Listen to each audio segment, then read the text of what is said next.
Hello and welcome to Back to the Future, Embracing the Progressive Aim, the Constitution. I'm Praveen Fernandes, Vice President of the Constitutional Accountability Center, known to many as CAC.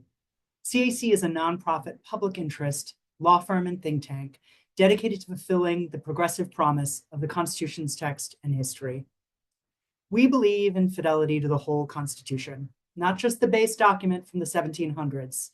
Our founding document's stepwise progression traces an arc of constitutional progress, bringing us, amendment by amendment, closer to true equality and meaningful inclusion.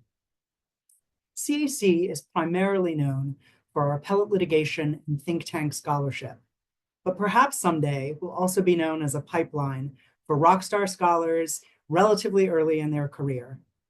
Earlier this year, we launched our Scholar in Residence program thanks to the generous support of the Mellon Foundation, which brings in a scholar to work independently on research and writing on a topic of mutual interest for 1 year while participating in the life of CAC's ongoing work. And we are beyond delighted that our inaugural Scholar in Residence is Alexis Hoag-Fordjour. Professor Hoag-Fordjour article, Back to the Future, Reconstructing Ineffective Assistance of Counsel, will anchor today's discussion. Professor Hoag-Fordjour is an associate professor of law at Brooklyn Law School, where she teaches and writes about criminal law and procedure, evidence, and abolition. She also co-directs the law school's Center for Criminal Justice. Her scholarship focuses on criminal procedure, particularly the right to counsel, and how race and ethnicity have impacted jurisprudence. And I can't help but flag that just a few weeks ago, the Association of American Law Schools presented Professor Hoag-Fordjour with the Derek Bell Jr. Award, which recognizes a junior faculty member who's made an extraordinary contribution to legal education, the legal system, or social justice. And I'm equally delighted to say that we are joined today by Professor Wilfred Codrington III, whose own scholarship is in natural conversation with today's topic. Professor Codrington is the Walter Floersheimer Professor of Constitutional Law and co-director of the Floersheimer Center for Constitutional Democracy at Cardozo School of Law. He is also a non-resident fellow at the Brennan Center for Justice at NYU School of Law. A public law expert, his research, teaching, and advocacy focuses on voting, democracy, constitutional theory, civil rights, and the role of race in the law. Professor Codrington is the co-author of the 2021 book, The People's Constitution, 200 Years, 27 Amendments, and the Promise of a More Perfect Union, a narrative history of the amendments to the US Constitution and a call for renewed popular commitment to progressive constitutional reform. If I gave either of these scholars the introductions that they deserve, we would easily take up the entire hour. And I know that we want not only a great discussion, but also 15 minutes at the end to make sure that you, the participants and the audience, have a chance to ask your own questions. So, think of those questions and I'll make time for that. So I encourage you to read their bios online. But with that, I will stop and sort of launch into this. Professor Codrington and Professor Hoag-Fordjour gave me permission to use their first names to make this a little bit warmer and more informal. So let's dive in, shall we? Alexis, I am going to start with you. Could you possibly start by just maybe sketching out an overview of your article and its primary thesis? Great. Thank you, Praveen. I just want to thank you, CAC, the Mellon Foundation, Wilfred, for joining me in this conversation and making this conversation possible. Back to the Future is an article that was just published a few weeks ago by the UC Davis Law Review. I really want to thank the editors there for making it possible. And just the invitation to start our conversation from the article. And I'm excited to hear and learn from both of you and also our attendees about how it is they're thinking about the Constitution as a broader document and not just what is happening in the current time. So my article relies on the Reconstruction amendments, specifically the 14th Amendment, and looking most closely at the Due Process Clause.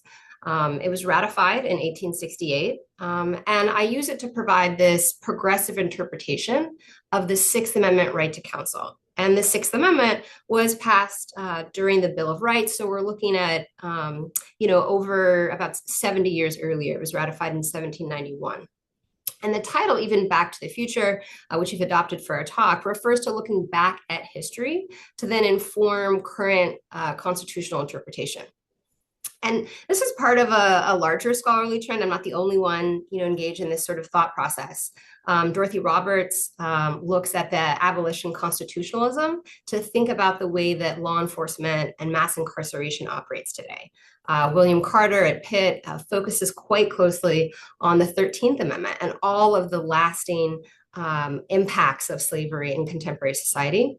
And then at Cardozo, Wilfred's colleague, Alex Reinhardt, has looked at Reconstruction and some of the legislation that came out of it to take a critical look at Section 1983. So I see my paper and the work that I'm doing here as part of, again, this larger scholarly trend. I've noticed, I think as many of us do, that there's this gap between what the Constitution promises and what people are experiencing in their everyday lives. My work is looking closely at the experiences of everyday people in the criminal adjudication system and people who are accused of crimes, so defendants.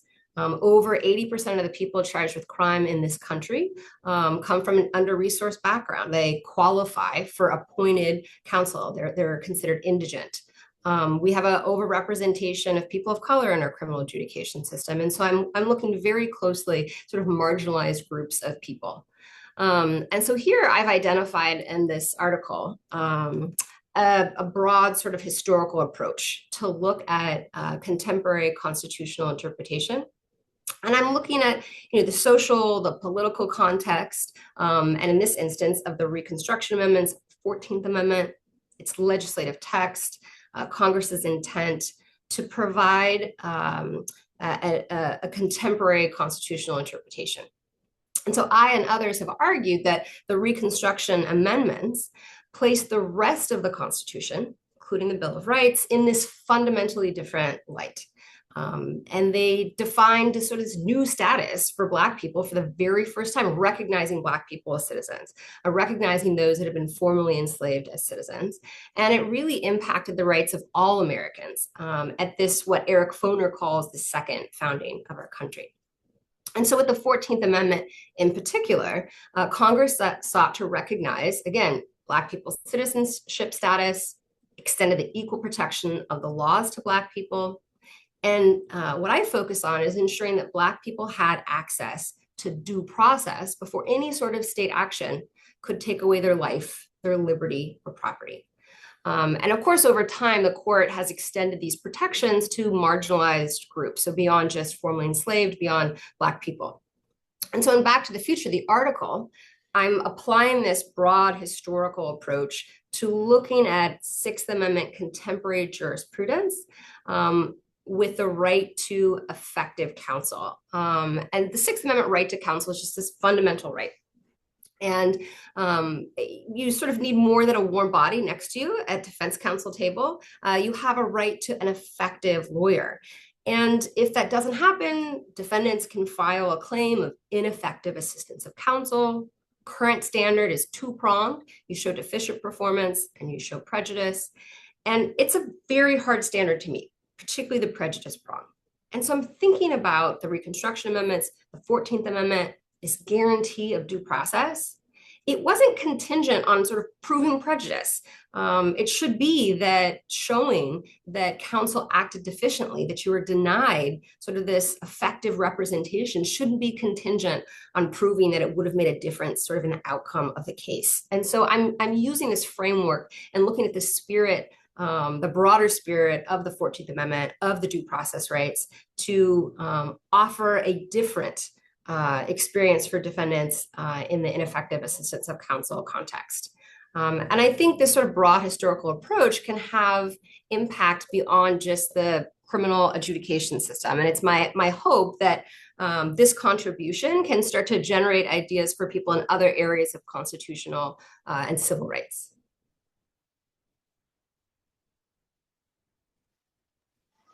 Thank you so much. I think that's a great point where I just sort of stop and like ask Wilfred, do you have any reactions to what Alexis has said so far, sort of overviewing the piece? Yeah, sure. And thank you, Praveen, for moderating this conversation, and Alexis and the CAC for having me. It is such a pleasure to be in discussion with you. And I want to say, part of this has been a joy for me because I got to see a small piece of this at the very, very early stages. And so I got to see Alexis, who is this prolific and outstanding scholar, just kind of see her work develop into what it is. And it is a fantastic piece. So I encourage people to engage with it.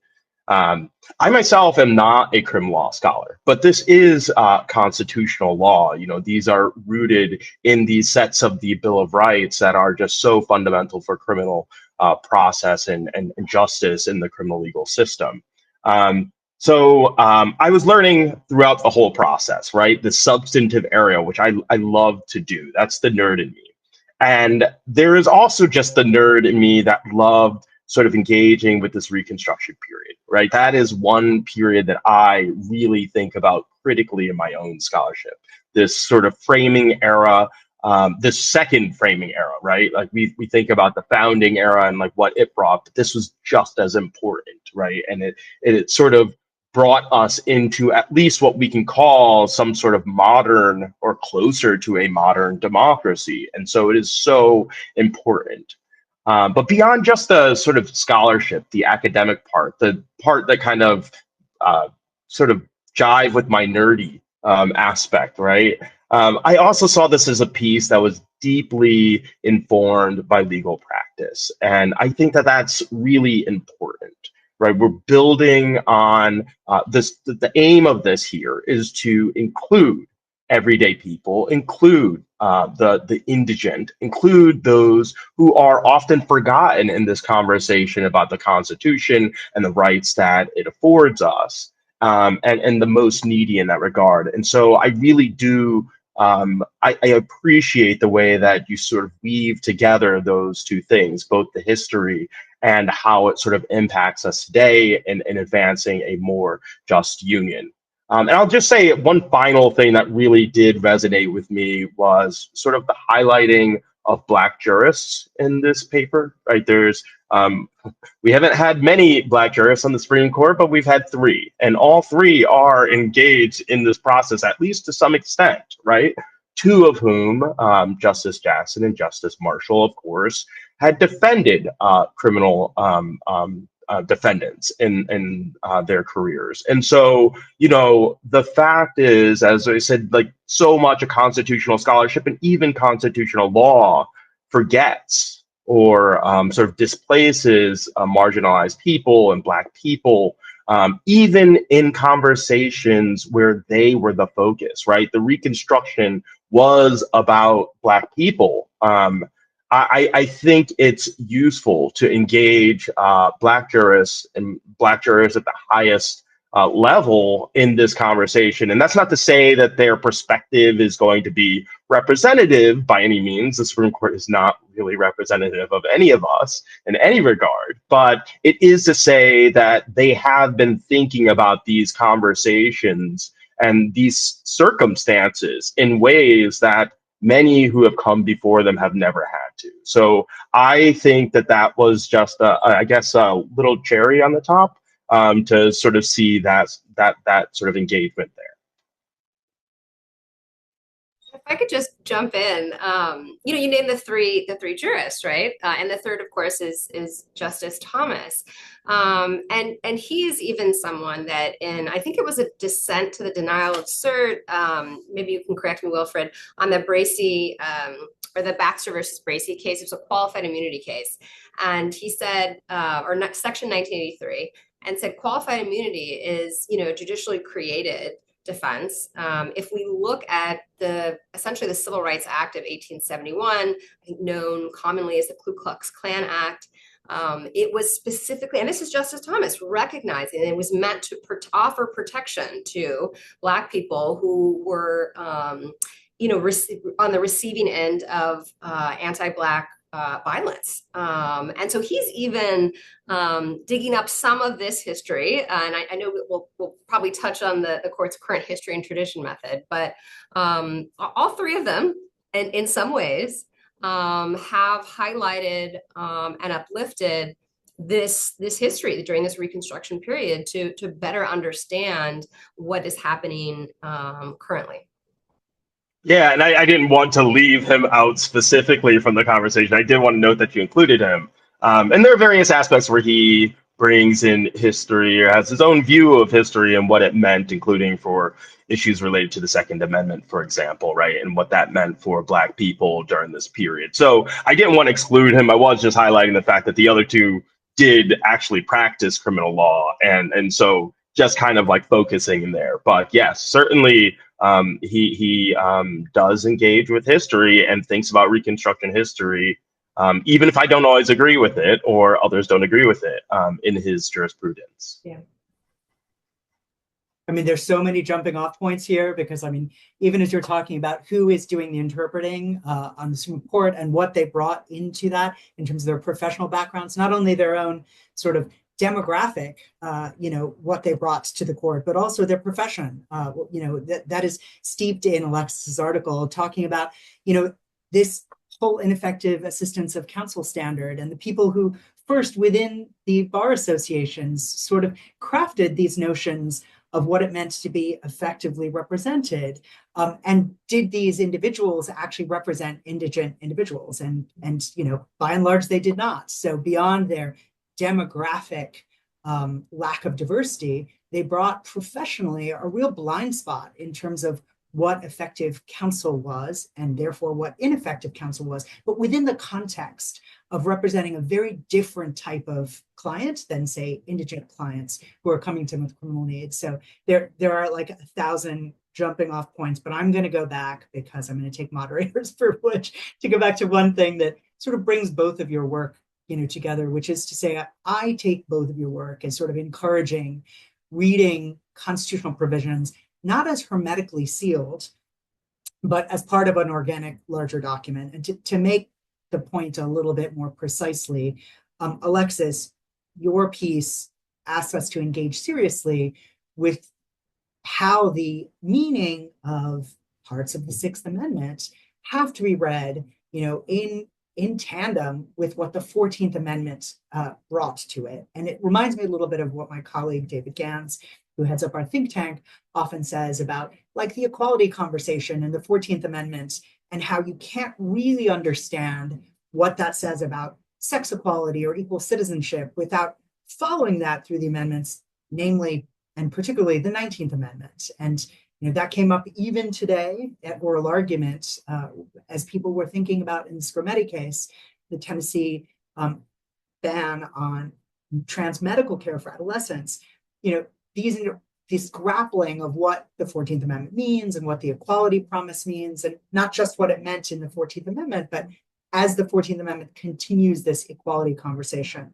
So I was wondering whether I could get your thoughts really about what you feel about reading constitutional provisions and why it's so important to take Reconstruction history and bring it back to some of the Bill of Rights provisions. Either of you can jump in. Yeah, I can start. When you look at just the text alone of the Reconstruction Amendment, so the 13th Amendment, emancipating enslaved people, there's the carve out for punishment as long as someone was duly convicted. The 14th Amendment we've discussed, the 15th Amendment extending the voting right to formerly enslaved people and Black people. But each of them also had an enforcement clause. And the enforcement clause was essentially Congress can then continue to pass laws to further advance the aims of each of these amendments. So even as written, the text alone, these were not supposed to be static, rigid, one and done amendments. And Congress, during the tiny window of Reconstruction, did continue to draft legislation to advance those aims. So I think about it looking at just the text, and then looking at the congressional record, looking at sort of the joint committee on Reconstruction that convened and was listening to people in the former Confederate states that were offering testimony on the conditions of formerly enslaved people in the Confederate states, and asking, do Black people in these communities have access to courts? Do they have access to legal protection? Can they go to a court and seek some sort of protection at the local level? And the answers that they were getting was essentially no. And so there was this real need to have broad federal laws to offer protections, and that it would have to be sort of this long-standing effort. It wasn't just going to be solved with a single piece of legislation, or even three amendments, and then we're done. And then when I look at some of David's work at CAC with the amicus that we'd filed in Skermeti, some of that's also borrowing on Reva Siegel's work, who's also pairing the 14th Amendment with the 19th Amendment. And the 14th Amendment left women to the wayside. And so here we have, the next century, so it's some 60 years later, we're finally getting legislation that's specifically referring to women, and extending the protections from Reconstruction to this whole other class of marginalized people based on sex. And so it's I think even at the time, lawmakers were pretty clear that the Reconstruction amendments were animating the rest of the Bill of Rights. We're going to have a broad impact on what had already been legislation that had already been passed. They had mechanisms in place through the enforcement clauses to continue this aspirational push forward. And then we're continuing to see additional amendments that are pointing back to or looking back at that period of time. Yeah, and I'll jump in to say, like, we're looking at the passage, adoption of amendments that look back at the 14th Amendment. We can think about the second Reconstruction, right? The area of the 1950s and 60s, the Civil Rights era, where that is wholly founded on what the promises of the first Reconstruction were meant to be.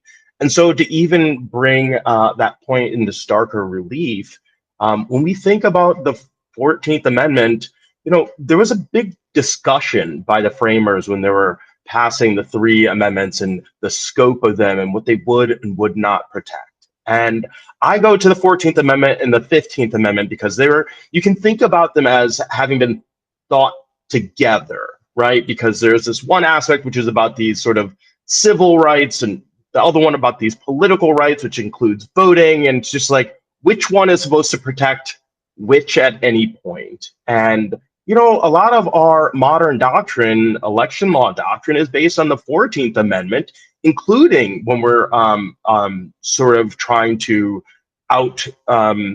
outlaw discrimination, even though the 15th Amendment says, based on race, you can't discriminate, right? And so they work together. And then you think forward to an amendment like the 24th Amendment, right? The 24th Amendment was an amendment that was passed to outlaw the practice of the poll tax. Now, most states had already outlawed the poll tax, so there was about 5 states that this included, but this was only meant for federal elections. Well, don't you know that after this amendment was passed, the Supreme Court issued its ruling in Virginia versus Harper Board of Educations, and it was basically saying here, look, we know that we have this 24th Amendment that outlawed the poll tax in state cases, but in the federal cases, but the 14th Amendment says that it's outlawed in the state cases. And this is in spite of the fact that, the framers of the 14th Amendment, the 15th Amendment feared that people would impose things like poll taxes and other qualifications that were not specifically mentioned, right? And so what this is, it just says that this is meant to be read together, right? We have to have some measure of coherence if this is actually supposed to be a document that's supposed to endure for the ages, as Justice Marshall said in McCulloch, right? We want to have this equality norm, this equality principle, actually motivating the work of all of the Constitution. So it's very central in that regard, central numerically, but also just central to the Constitution's promises. That's amazing. So I'm going to maybe move us a little bit into the history, sort of the use of history, since we've agreed about it being so important, and the fact that history sort of elucidates the meaning where text might not fully answer all of our questions. But then the question becomes, what history is relevant? What is enactment history? Who are the framers? There's a whole constellation of questions that invites once you agree that it becomes important. One of the things you say, Alexis, in your article is that your approach differs from the Roberts Court's history and tradition approach. Could you say a little bit more about that? Yeah, so I think we saw this history and tradition approach most obviously on display in the Bruen case, dealing with the Second Amendment and a state law that New York had restricting firearms. And then also in Dobbs, which is the case where the majority of the Supreme Court found that the Constitution did not protect a pregnant person's right to an abortion. And with history and tradition, the majority of the court looks at whether or not a right sort of existed at some static point in history. And if it didn't exist then, it doesn't exist now. And there are a lot of critics, including even members of the conservative sort of wing of the court to this method. It tends to be a little bit inconsistent, selectively applied. Others have called it sort of this means end method of constitutional interpretation. Madiba Denny, who has this great book that just came out, this year, The Originalism Trap, also points to the fact that it's quite inconsistent. There are aspects in history that will support the opposite conclusion that the court came to in Bruen and the court came to in Dobbs. And so I see this sort of broad historical approach that I'm identifying in the Back to the Future article and that I'm applying as something that is aware that the Constitution is this evolving, changing document. And it's not just looking at a static moment in history, but taking sort of a broader view. What was going on sort of politically? What was going on socially? Let's look at the text. Let's look at the expressed congressional intent through whatever documents we can find. And so it's a much more expansive look. And it's one method of constitutional interpretation. And it doesn't have to be sort of the sole method of constitutional interpretation in sort of coming to a conclusion about what does this mean? What does this law mean? And so I like to think of what I'm doing as something that's just broader than this sort of static. And I think the phrase you used was hermetically sealed. I like that description about sort of this history and tradition method. Yeah, and I think, Alexis, you remember when we first started talking about this, that was one of my questions. So like, wait, are you now a history and tradition person in the sort of Roberts Court mold? You're like, no, that's not what it is. And so I think that is a fair question to kind of distinguish. And I think it's important to highlight that history is very important to legal interpretation. It is an important element, certainly, but I think, as Alexis highlighted, it's also not the only method for legal interpretation, right? It's not the only thing we're bringing to bear. If that were the case, we'd all be historians interpreting the law as opposed to lawyers interpreting the law, right? And so it is good and it is even necessary, but it can't be used in isolation. And if we were to think about why, I mean, there's just a logical reason for this, right? If we're always looking back, we're going to be looking back to something that is going to be handcuffing us, right, to a certain time, even though that we have these forward-looking promises and principles in the Constitution, right? So we shouldn't be shackled to a period where women couldn't vote, where Black people couldn't vote, where we didn't have control over our lives and destinies. And so that's really important.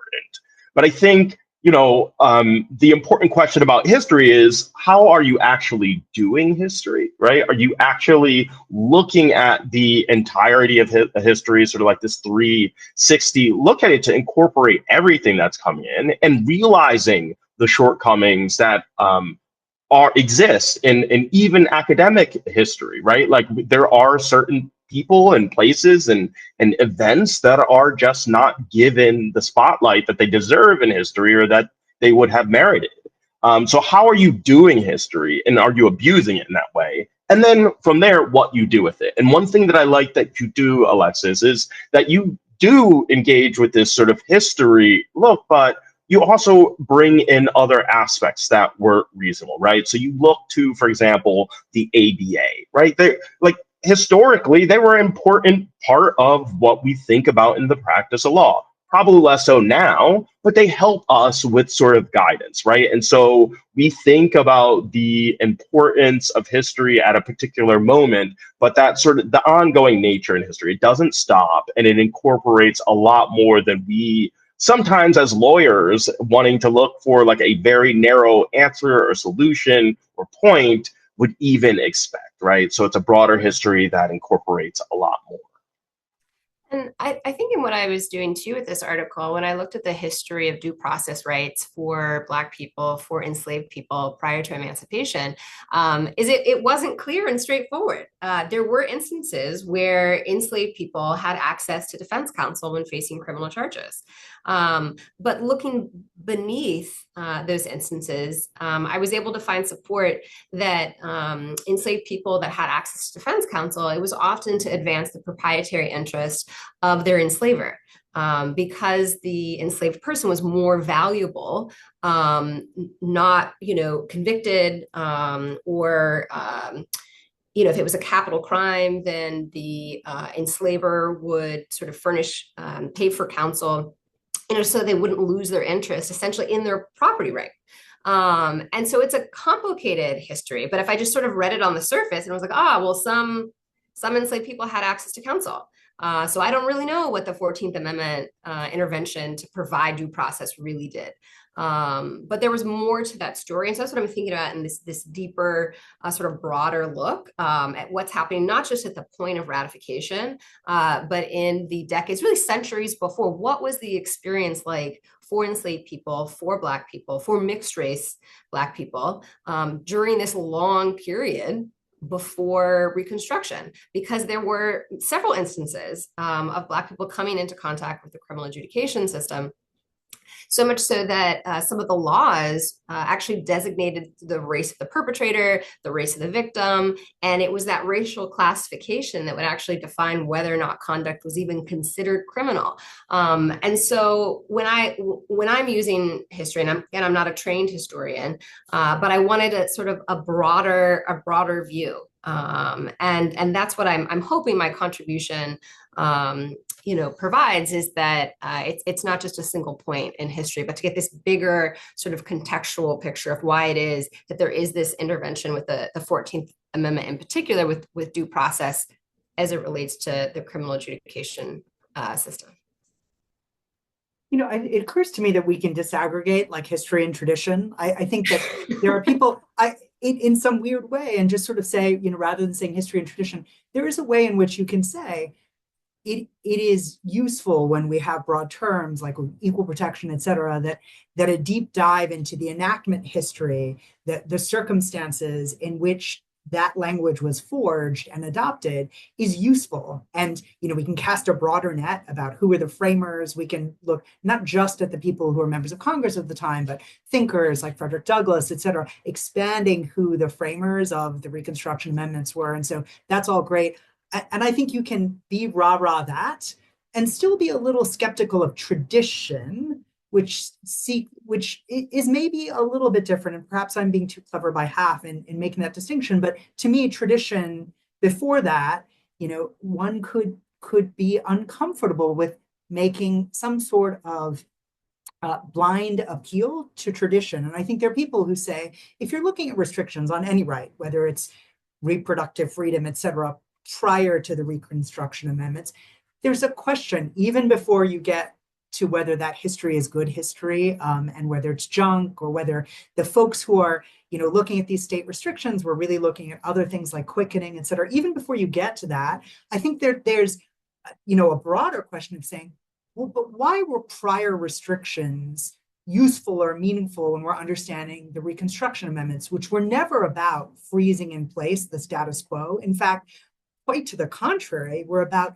overturning that, coming out of this convulsive period in our history. And so you could say the enactment history is important, and we are discarding some earlier history because actually it's not faithful to what the Reconstruction amendments, what the framers were, no matter how you define the framers, how you define this. So I think I'm trying to explain why I'm uncomfortable with tradition, but have no problem with, embracing a rigorous look at enactment history. But if this is not, if it makes less sense outside of my head than inside, feel free to take No, it. that makes a lot of sense. I think it's actually, the Roberts Court that was too clever by half, right? By putting these two concepts together as a method of legal inquiry, or legal analysis that are a little in contest. And that's not to say that like legal analysis and legal inquiry is not like, sometimes there's contestation within it. Sometimes it's not fully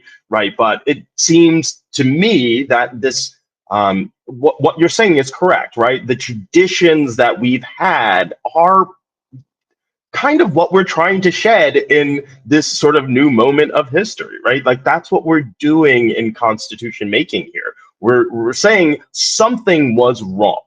It was in our DNA, it was in the text, it was in all of it, right? It was in the ethos. And that's what we're trying to reject. So by saying we're going to look to history and tradition, well, history can be good, bad, ugly, broad, narrow, however we're trying to think about it. But that tradition is, I think, the sort of limiting element of the two. And so I think you're not being too, smart by half. I think that's actually really insightful.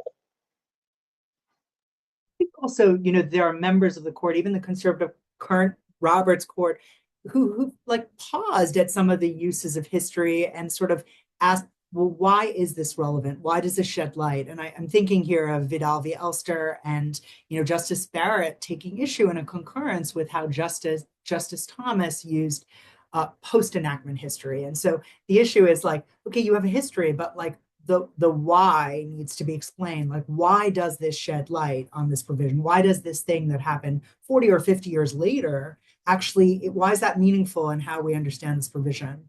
But before I get us too far off track, I want to get, sorry, Alexis, do you have something to say? Oh, I mean, that's an interesting, opinion. It's on the surface, it was 9-0. They're all in agreement.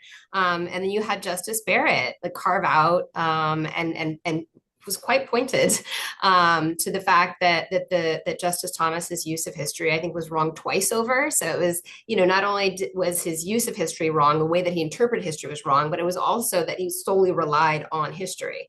And so it's interesting to see some of these sort of divisions within what we otherwise see as a pretty consistent sort of block on some of these issues. And so I'm taking notes. I'm paying attention. But that was a particularly interesting sort of intergroup disagreement there. So while we're on the current court, I guess I'll take us to the thornier question. You suggest in your article this single prong ineffective assistance of counsel standard that's going to require a majority of the Supreme Court justices to get on board with overruling their existing precedent. We know that can be, I won't say difficult, challenging, in any moment, but it's going to be particularly challenging given the current court's makeup. So I guess I'm asking how you hope this article or legal scholarship in general can advance this constitutional interpretation, considering the current composition and maybe what you see as the horizon for what you want this article to do. And it's really to both of you. We'll start with Alexis, obviously. The first is I want people to read it beyond my mother, and the editors. And I hope it charts a path that's, inspires others. I often turn back to Robin West. She's a retired professor at Georgetown Law and wrote this pretty tight little essay just about the role of legal scholarship, and that there is a space for aspirational, maybe not practicable, but sort of this, I don't want to call it quite utopian, but a real broad vision of, normative scholarship. So something that a suggestion for where we should be going. And some of that is pointing out the current injustice. Some of that is charting a path that, getting from step point A to B isn't quite clear yet, but at least identifying that path. And I think about, some of the audacity of people like Pauli Murray, who was born in 1910, and is theorizing about sex discrimination, about race discrimination at a time when, the court was not recognizing the rights of women, was not recognizing the rights of Black people. And a few decades later, the court did get there. But at the point in which, Pauli was coming up with these concepts, that path didn't exist. And I spent some time before academia at the NAACP Legal Defense and Educational Fund. And I think about the audacity of a group of Black lawyers coming together to start an organization to dismantle Plessy versus Ferguson. And in some ways relying on some of Pauli Murray's, academic work that she had chartered. But that path, how to get there, didn't quite exist, and putting together those building blocks. And so, I don't see, Back to the Future as sort of being like the silver bullet for how, defendants can attain, sort of increased relief when litigating ineffective assistance of counsel claims. But I see it as, charting a path that doesn't quite yet exist. And I'm hopeful that practitioners, not just scholars, but practitioners and judges, can start to build on that. I think that's right. And I also just want to, speak a bit to the sort of relationship between scholarship and, courts or legal practice. I mean, let me just say, not just courts, right? Because I am one of these people who like to offer the proviso, and I should have offered it right at the beginning. I'm not really into courts, right? I'm a constitutional scholar who's not into courts. I don't think the courts own our Constitution, and I think that there's a Constitution in practice, right? And so I think that legal scholarship should be engaging these policymakers, these constitution makers, these lawmakers in important ways that puts the onus on them, right? They need to justify why they are making a rule that they are making, whether it's through a pronouncement or a regulation or a law. And I think, the role of scholarship is that it kind of keeps them honest, right? What we're trying to do is ensure that we have good facts, ensure that we have good analysis, ensure that we are making good assumptions, we're making recommendations for strong interventions to resolve like macro problems or micro problems in a particular case. And so I see scholarship as having a very, very important role in legal reform and legal advocacy. And, Alexis just spoke about sort of that sort of relationship, right? Just by the individuals who kind of come in out of practice or come from the academy onto the courts. That's a really important part of our history. But I see scholarship as a part of this advocacy, right? We want to give you that rigor, and we want our work to be useful and read, yes, by our moms and otherwise, but we also want to make sure that what we're doing is going to be of consequence and for normatively good reasons, right? And so what I try to do with my own scholarship is to think from the outset and throughout, is this going to be useful, right? And helpful? And if I get to that point where I'm just saying, like, what am I doing here? I'm thinking long-term and short-term, right? This is a court where, my sort of scholarship may not impact them immediately. It may impact other courts, though, or it may impact other lawmakers, or it may impact regulators. But I'm always going back to the question, is this going to advance a conversation in a way that we are moving towards a solution to these intractable problems? And if it doesn't, I'm not publishing, right? That's my role. So I think we do have a critical role, and all scholars need to kind of be thinking about it in that regard. We're not just talking to each other. We are talking to courts because we can make a change there. Yeah, and I think some of this reflects my pre-academic practice, but I also want to be attuned to what public defenders are encountering in practice. And I say public defenders in particular because, as I mentioned in the outset, I mean, over 80% of criminal defendants are appointed counsel. In some jurisdictions, it's as high as 90%. And so the vast majority of people that are representing folks are public defenders, private counsel that receive appointments. And so I want to know what's going on there. And I really try each year, I sort of think in semesters now, but each semester to be in conversation with public defender offices and to provide them training and framework for how to be innovative in some of the issues that they raise. And I'm mostly in conversation with appellate defenders, but I want to make sure that what I'm talking about is still grounded and tethered in the real experiences of people who have been convicted of crimes and are having to navigate and raise, constitutional issues, whether it's under the state constitution, or the federal constitution.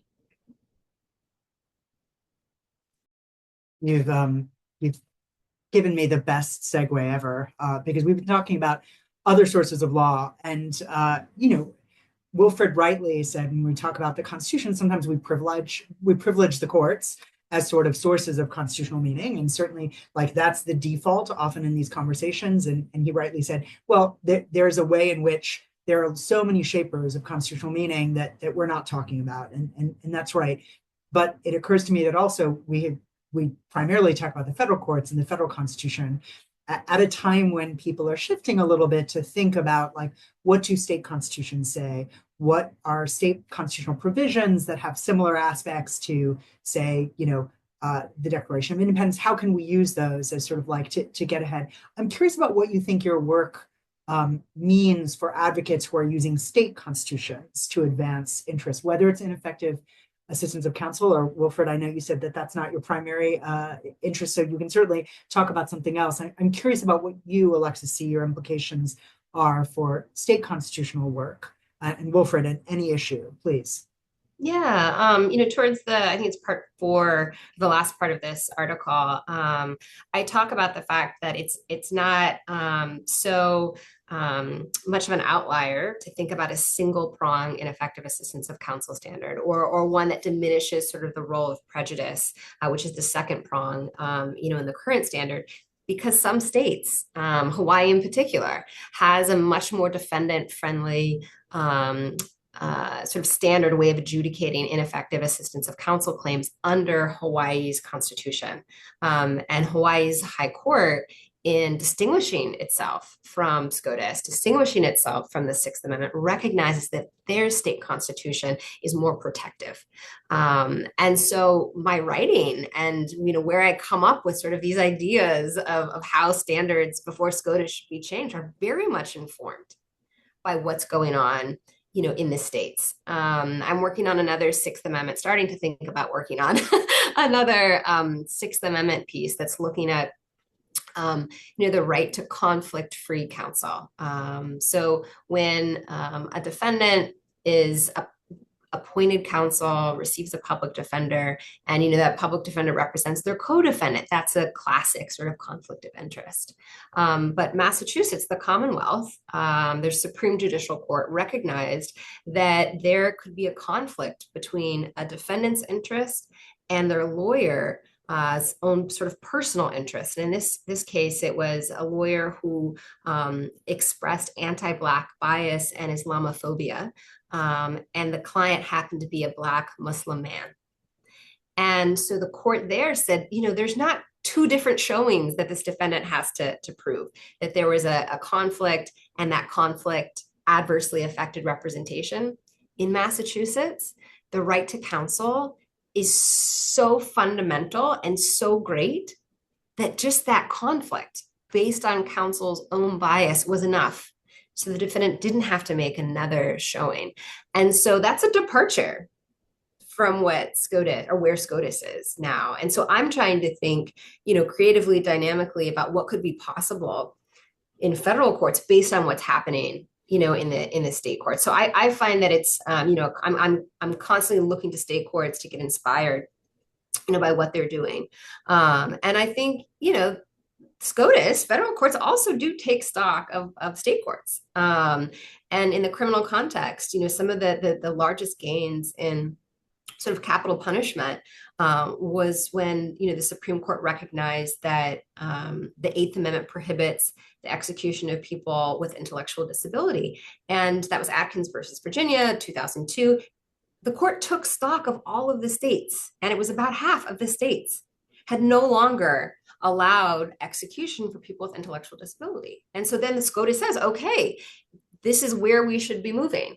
And this was also true in Roper versus Simmons, when SCOTUS recognized we should no longer have, a death penalty that against people who committed crimes under the age of 18, because about half the states had no longer allowed that. And so I think it's important for scholars to think about, what's happening in the lower courts, in the state courts. And it's also important, it can inform SCOTUS's interpretation, of federal law to see what's happening in state courts. Wilfred, I'm curious, I actually don't know your thoughts on this. Yeah, no, I mean, I think one, it's important that we don't always privilege the U.S. Constitution in the Supreme Court, and I think that's just something that is really hard to sort of convey how important that part is, particularly as a common law professor, like teaching students. We focus on the U.S. Constitution. The bar only tests on parts of the U.S. Constitution, and that is not at least most of the claims that are going to be brought, even in constitutional courts, right? It is going to be these state constitutions. And so what you were speaking about, Alexis, just kind of brings to mind, William Brennan's article about the importance of state constitutions.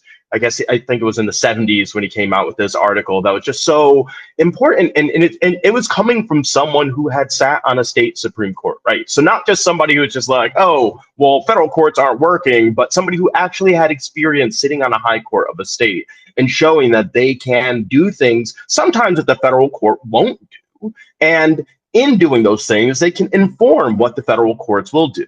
But I'm going to step back just a bit again, because I don't want to be so courts focused. I'm actually working on a paper myself that is coming out. And I kind of put forward this idea called the Springboard Amendment. And just looking at constitutions generally, this idea is that, look, states have done these things in terms of constitutional reforms that have impacted the United States Constitution. And so we can think about all of these important amendments we have. And I think about voting, right? But all of these amendments had precursors in the states.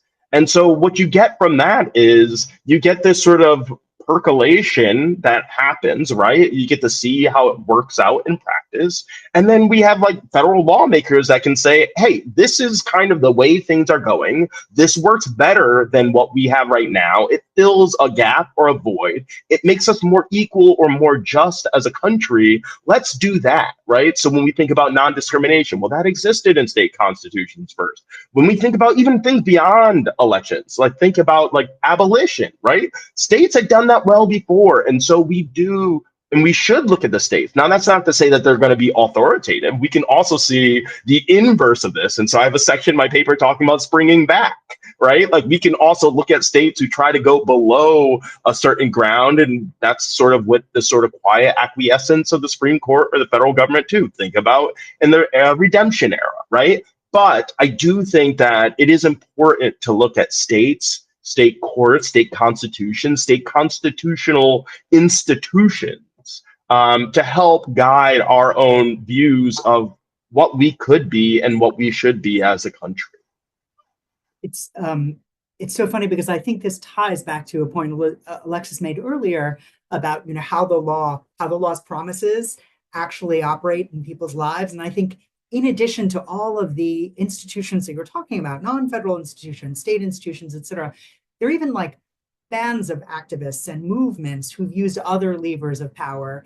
I'm thinking about like the kinds of state and local appropriations levers that people pressed upon when they were funding local law enforcement authorities, and the ways in which that extracted some real meaningful changes not full and amazing, but at least incremental changes, because these activists use the funding for local police and local police departments to actually be a mechanism for changing how the Fourth Amendment, not through a court order, but rather how the Fourth Amendment actually operated in their communities and how it touched them as individuals in the communities in which they lived in a real way. What is the mind the gap, Alexis paradigm? That was the gap, and some of that gap filling was done by people who worked through sort of extrajudicial processes that are levers of change in their own right. There's a question in the Q&A. I'm sorry, I totally ignored it because I was not good at monitoring Q&A. That's my fault, not the organizers. So sorry, Kian Rotimi. This question says, there's a single quote on the wall of signers in the hall at the National Constitution Center, and it's from George Washington. And this is the quote. I'm sorry, I'm like trying to scroll at the same time, reading glasses. I do not conceive that we are more inspired, have more wisdom, or possess more virtue than those who will come after us. The power under the Constitution will always be with the people, end quote.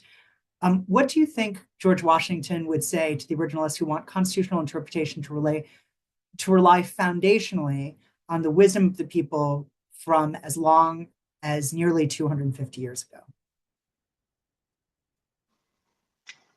I'm happy to chime in quickly, and maybe that's your book. That's your book. Sure. Yeah. So I was going to say, yeah, I have a book that's on sort of constitutional amendments. So in one regard, I want to think about how important it was George Washington being in the room where this document is being drafted right up front, sort of knowing he's going to be selected to be president, right? But he also knows that there is this really important thing happening here. And in building that Constitution, there's also this Article 5, which is about amending the Constitution.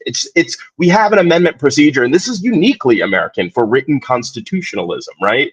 That you would change the Constitution in light of learned experience and changing times and technology and all those sorts of things, because they can't contemplate this, right? As much as we like to worship the framers, they didn't worship themselves, right? They knew that they were fallible. And so it is important that we have this mechanism to actually change the text of the Constitution. But beyond the text of the Constitution, which we have changed in discrete periods, 4 periods, largely, there's also just what the Constitution means. And that brings us back to where we are today, right? That interacts with a lot of dynamics, social dynamics, history, politics, social movements, things going on. And it's important for courts as people who are bound by the text of the Constitution, but also aware of the fact that the text is not always clear, and the text offers more than one route often,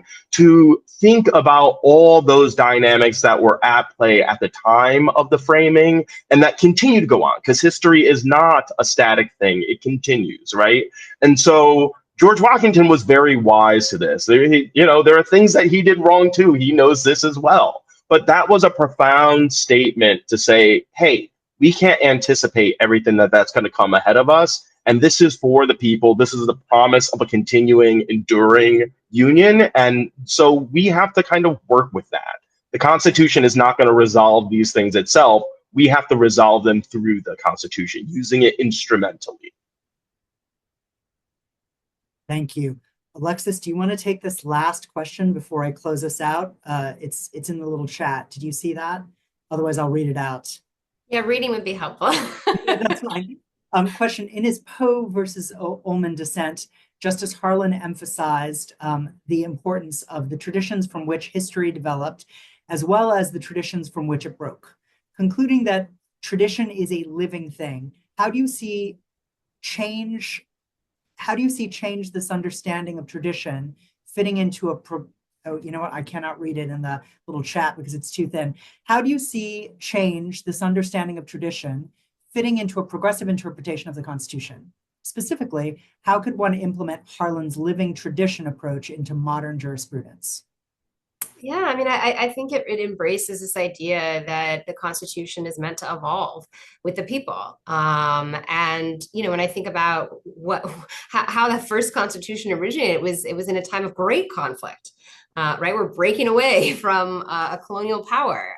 We're engaged in conflict, domestically with people that had been in this country, native, to this land prior to, people coming from the colony. And so I think about everything that was going on at that time, and the rights as they had to relate to, say, sort of like firearms and other things. But that changes over time. It must naturally change. And I think Wilfred has already talked about some of the framers early on, the earliest justices were as aware of this. And, it really takes the people to animate the meaning of the Constitution, and to take it back to the criminal adjudication system. I think about, the concept of like participatory defense, and, lay people, common people, whose family members are impacted by the legal system, will physically show up in court and monitor and participate largely silently. They're doing a lot of work on that sort of outside, and sort of bring some of that work to defense counsel, or bring some of that work, to the defendant, but to ensure that due process is happening with just their physical presence. And that can curb, and impartial judges from engaging in sort of misconduct, and prosecutors engaging in misconduct, to bring forth experts from the community to, provide a counter argument to a police officer expert, who might espouse about what they think is, gang involvement, what gang involvement looks like. And so I think about how the framers and some of our earliest jurists were mindful of the fact that people and their engagement in sort of daily life is what is going to define and animate the Constitution. And I'd like to think that, Justice Harlan was expressing that knowledge. So that's amazing. I could easily speak with you for another 2 hours. The worst part of my job is trying to end conversations like this. I said at the outset that if someday we're also known, CAC is also known as sort of being a pipeline for rock star young scholars. If that is to be true one day, it will be thanks to our inaugural scholar, Professor Hoag-Fordjour, and of course, scholars who are as generous as Professor Codrington, who are in conversation with the work that's produced through that and share their own work as well. I really wish I was tech savvy enough to have dropped links to your work and your forthcoming book, in this, but maybe we will send that in a follow-up email to the folks who attended this, so that they have news about your upcoming book. I think it's fantastic. Thank you so much for being so generous with your time, your thoughts, your scholarship. And for anybody who wants any more information, please check out our website, theusconstitution.org, where we have information not only about Alexis's work, but also links to Professor Codrington and his work as well. Thank you so much. Thank you both. And thank you for everyone who tuned in. Yeah. Thank you for having me. This was great. Oh, entirely my honor. Thank you so much. Bye.